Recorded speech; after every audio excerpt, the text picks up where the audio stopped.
So I want to talk about something that I noticed over the past week or so that really doesn't bother me, but it shows me how important it is for us to not just educate people, but to take the time to kind of drill down one more level beyond maybe what we think they need, because sometimes you just don't know what maybe somebody missed. So last week I was in Family Dollar and I heard this young lady who worked there. She looked like she was 18. She couldn't have been more than 18 or 19, asking one of her coworkers about, the last time he bought a car, where did he go? What did he do? She was asking about how to purchase a car. She said she had like $1,000 to put down and she was trying to figure out, what she needed to do. He asked her where she was planning to go, and she said something like USA Cars or something like that, which immediately evoked the buy here, pay here thing. And I listened to her, and she confirmed that something basically and said, "Well, I don't want to use my credit to buy a car. Like I don't have good credit. I can't use my credit to buy a car anyway." And I was gonna mind my business, but I decided I just asked her, just come here for a second. And so I asked her a couple things. I said, "Well, why is it that you don't want to use your credit?" She's like, "Well, I don't have good credit. I don't want to go anywhere where they have to pull my credit and use my credit because I'm not going to qualify." And I said, "Do you know what your score is? Do you even know?" She's like, "No, I never pulled it." I said, "Have you had like any bad credit experiences? Have you not paid somebody you owe a phone bill, something?" "No, nothing like that." And I said, "Well, probably what it is that you don't have much credit." And so, but building credit is a lot easier than trying to fix bad credit. So there are little things that kind of gave her a few tips of little things that she can do to start to build her credit, not abusing credit cards, but having a credit card is one of the quickest ways to to establish your credit. But either way, I told her, before you go to this buy here, pay here place, you're going there because you know that they're not going to reject you. You know that they approve everybody. This is the way they say it. But the reason why they approve everybody is because they're charging you the highest interest rate that the state of Georgia will allow, which is 29.9%, I believe. They will charge you 29% per year on the money that you borrow.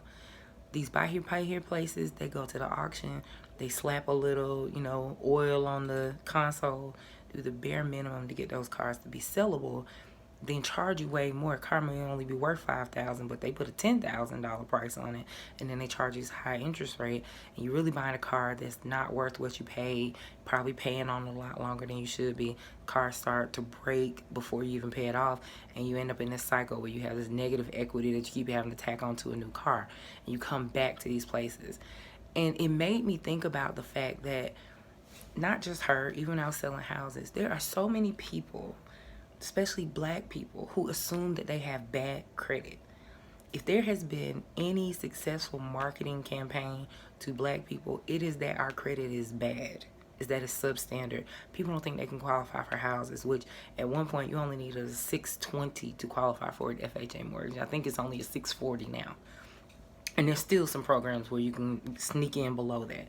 But they have convinced us that our credit is so bad and we're so inadequate that we need these alternative lending places. They make you feel like you can't get a bank account. They make you feel like you can't get a mortgage. They make you feel like you can't get a straight up auto loan if you really want one. So you got to go to the buy here, pay here place. That is predatory lending. And unfortunately, we have fallen for it. And so me and this other lady really got her together and ran through, asking, "Do you already have a bank account?" She already banks with Wells Fargo. I said, "Why don't you just ask Wells Fargo first?" I told her, if you're seeking out credit, then once you have your credit pulled once, when you're looking for major debt, you have up to 2 weeks to seek out other credit before that impacts your score again. And what was funny was that, she seemed to start to get it. I don't know whether this young lady is going to listen to us. I go to that Family Dollar all the time, and if I see her today, I'm going to ask, what did she do? Or did she do anything? But we noticed other people who were in the store was kind of looking out of the corner of their eye, too. They were listening, and I wonder how many of them may have used one of these places, or maybe, hopefully, they kind of listened, and maybe we'll make some different decisions. That, and then today, I had a voucher holder call today with asking for some help and talking to a property owner she was trying to convince to accept her housing choice voucher, which is Section 8 voucher. And we did have a conversation with the property owner. The property owner seems like she might be willing to proceed with this young lady. But in talking to the participant, I realized that she didn't fully understand how our voucher worked. She knows that we pay a portion and she pays a portion. She got that part. But she didn't understand how she could really figure out, what her portion would be, or if she got utility assistance or any of this other stuff. So I actually, explained the whole thing to her, ran down like some examples of, when somebody would have a portion and how much, and when they would get a utility payment and maybe didn't have a portion to pay. And in talking to her, after about 10 minutes, she got it. Because what she wanted to do was, even if this house didn't work out, she wanted to be empowered to talk to a property owner about how the voucher worked, and for her to understand herself, instead of somebody just giving you a bunch of numbers and they tell you to pay this and you just kind of do it.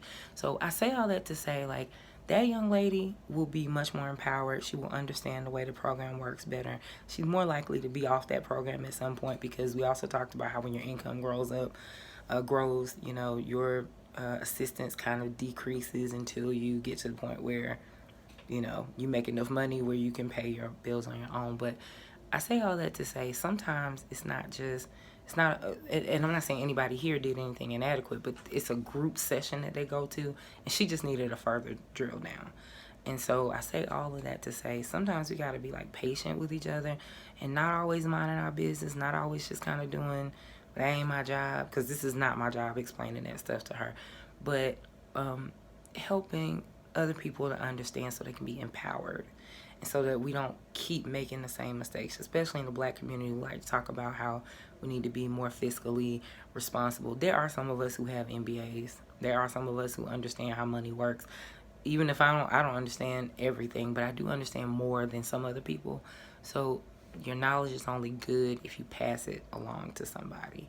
So I just want to admonish you, if there's something or you hear somebody say something, if you feel like you're not going to get cussed out or get your feelings hurt or whatever, take the time to actually help somebody, especially if it's a young sister.